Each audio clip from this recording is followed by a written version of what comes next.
أعوذ بالله من الشيطان الرجيم. بسم الله الرحمن الرحيم. كنتم خير أمة أخرجت للناس تأمرون بالمعروف وتنهون عن المنكر وتؤمنون بالله ولو آمن أهل الكتاب لكان خيرا لهم منهم المؤمنون وأكثرهم الفاسقون. لن يضروكم إلا أذى وإن يقاتلوكم يولوكم الأدبار ثم لا ينصرون.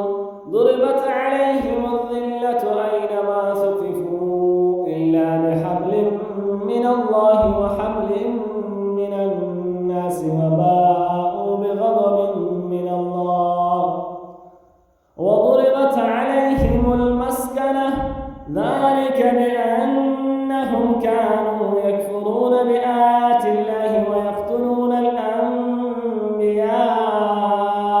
بغير حق ذلك بما عصوا وكانوا يعتدون.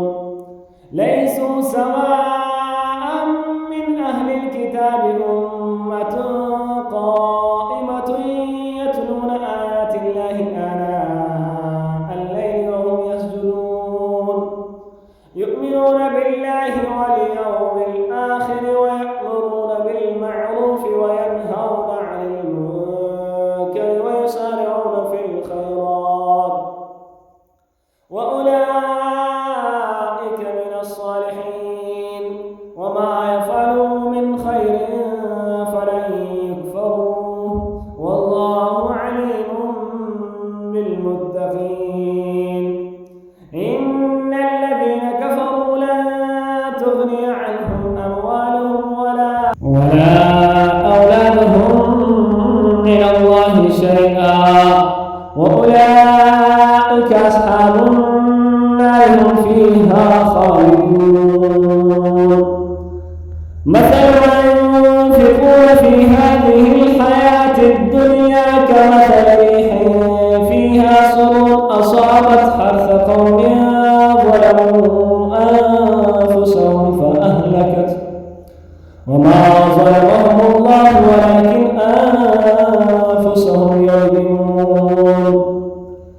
يا أيها الذين آمنوا لا تتخذوا بطانة من دونكم لا يألونكم خبالا ودوا ما عنتم قد بدت البغضاء من أفواههم وما تخفي صدورهم أكبر قد بينا لكم الآيات إن كنتم تعقلون.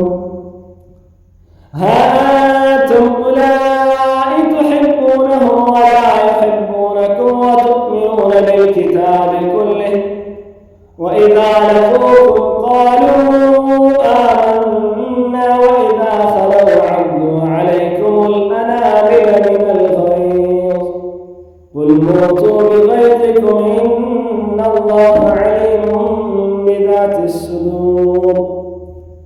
إن تمسسكم حسنة تسؤهم وإن تصبكم سيئة يفرحوا بها وإن تصبروا وتتقوا لا يضركم كيدهم شيئا إن الله بما يعملون محيط. صدق الله العظيم.